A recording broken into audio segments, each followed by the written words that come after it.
নমস্কার দর্শক বন্ধু, আশা করি সবাই ভালো আছেন। 2026 শুরু হয়েছে, রবির বছর। প্রত্যেকে বলবো ভালো থাকার জন্যে, আশা করি ভালো থাকবেন। কিছু পরিবর্তন হবে। যারা খুব কষ্টে ছিল, আমি একটু সরলভাবে বলে দিই, যেসব জাতক জাতিকা কষ্টে ছিল তারা ভাবে সুখ, যারা ছিল সুখে তারা ভাবে দুঃখ। উলটপালট হবে, কিছুটা মিলাবেন। জ্যোতিষ ভাষায় জ্যোতিষ কথা দেখতে থাকুন। আজ ভিডিওটা খুবই গুরুত্বপূর্ণ এবং কয়েকটি শুভ গ্রহ নিয়ে আলোচনা করব। বৃহস্পতি, শুক্র ও বুধ। এই যে বৃহস্পতি নিয়ে আমরা অনেক কিছু আলোচনা করতে পারি। বৃহস্পতি কতটা খারাপ ফল দিতে পারে, কতটা ভালো ফল দিতে পারে, শুক্র কতটা ভালো ফল দিতে পারে, কতটা খারাপ দিতে পারে, সেই সম্পর্কিত তত্ত্ব। তার সাথে বুধ আমার জন্মছকে মেলাবেন। যে বৃহস্পতির অবস্থান, আমরা অনেকে বলি বা অনেকে শুনে থাকি, ভিডিও দেখে সবাই বলে কি তুঙ্গস্থ বৃহস্পতি বিশাল কিছু হবে, কিন্তু তুঙ্গস্থ বৃহস্পতি অনেক সময় কিছু দেয়ও না, খালি হাতে ফিরিয়ে দেয়। তেমন তুঙ্গস্থ শুক্র রকম অনেক সময় খালি হাতে ফেরাতে পারে। কিছু তার তত্ত্ব। এবার বর্তমান সঞ্চার গুরুত্বপূর্ণ। সঞ্চারটা মানুষের জীবনে কুইক ফুলে যায়। জন্মছক যাই হোক, জন্মছকে তেনে যে গ্রহ যেখানে থাকতেই পারে জন্মকালীন, সেটা তার চন্দ্র যেখানে ছিল সেই জন্মকালীন সেই গ্রহদের সেই সঞ্চারে তেমন তার ছক তৈরি হবে। কিন্তু সঞ্চারে পরিবর্তন করে শনি, বৃহস্পতি, রাহু, কেতু। সেই সময় তার ভালো মন্দ ঘটে যায়। তার সাথে মেলাতে হবে দশা ও মহাদশা, অন্তর্দশায় কি চলছে তেমনই ফল দান করতে হবে। বর্তমান কর্কট রাশি বা কর্কট লগ্ন জাতকদের কিন্তু অনেকটা টাফের সময় আছে। অনেকের ক্ষেত্রে দেখা যায় খুব বিশাল ভালো হবে, অনেক কিছু ঘটবে। কিন্তু আমি বলবো না, কিছু হিসাব করে দেখুন। মীন রাশিতে আজ বসে আছে কি শনি, কুম্ভতে বসে আছে রাহু, বৃহস্পতি বসে আছে মিথুনে, আর সিংহতে বসে আছে কেতু, সবকটা গ্রহ ধনুতে বসে আছে। তাহলে কর্কট রাশি লগ্নের ষষ্ঠ ঘর রোগ শোক ব্যাধি, সেখানে সব গ্রহগুলো আছে। দ্বিতীয় ভাব কথাবার্তা, বাক্য এবং ব্যাংকের অর্থের জায়গা, সেখানে কেতু বসে আছে। লগ্ন বা রাশির ক্ষেত্রে অষ্টম ভাবে বসে আছে রাহু, যে পেটের সমস্যা বা শারীরিক সমস্যা দিতেই পারে। ভাগ্যের ঘরে শনি বসে আছে, যে সুলভ। আর দ্বাদশ ভাবে বৃহস্পতি আছে, সেই বৃহস্পতি ষষ্ঠপতি। কর্কটের খুব টাপ যাচ্ছে সর্বদিক থেকে, কিন্তু ধৈর্য হারাবেন না।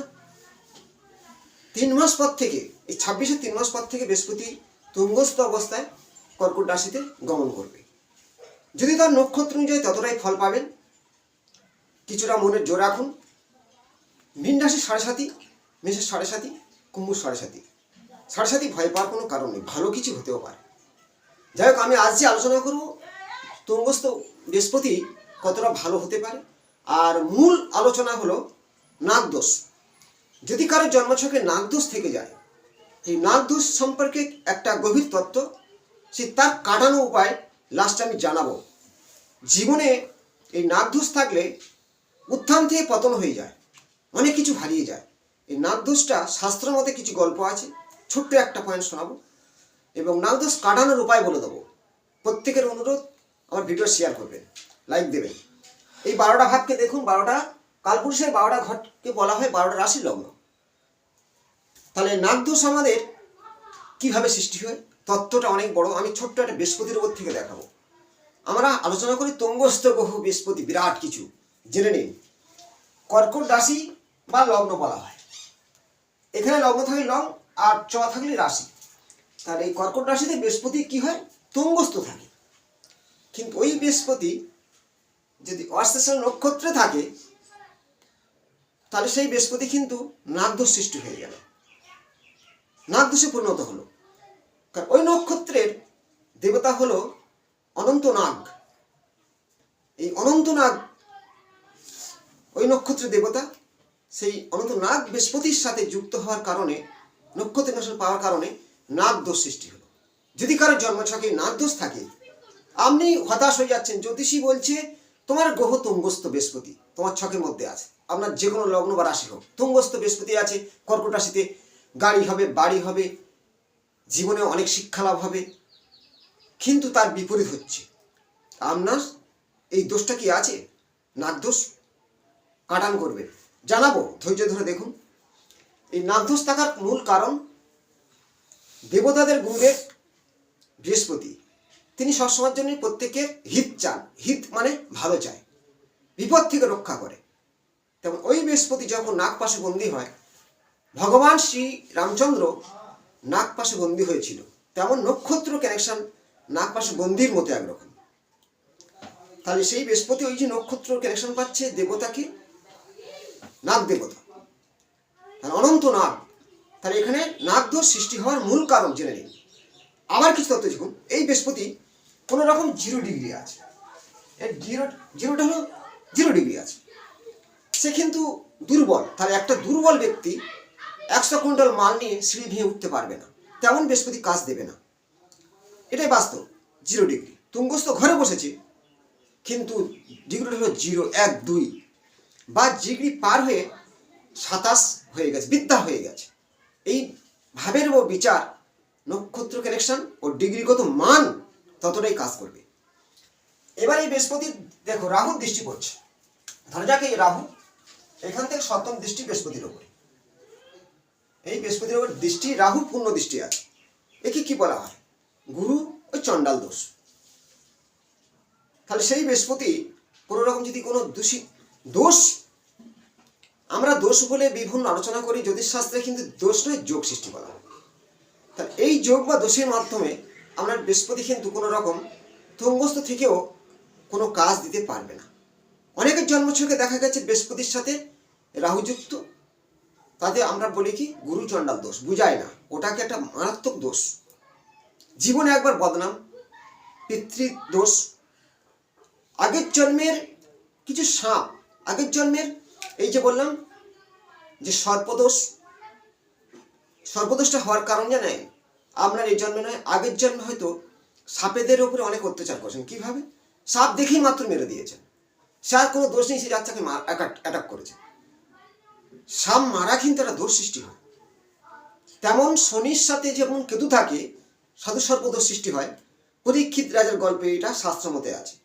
তেমন সর্পদোষ হওয়া জীবনে অনেক ঘাত প্রতিঘাত, উত্থান থেকে পতন হওয়ার প্রবল সম্ভাবনা থেকে যায়।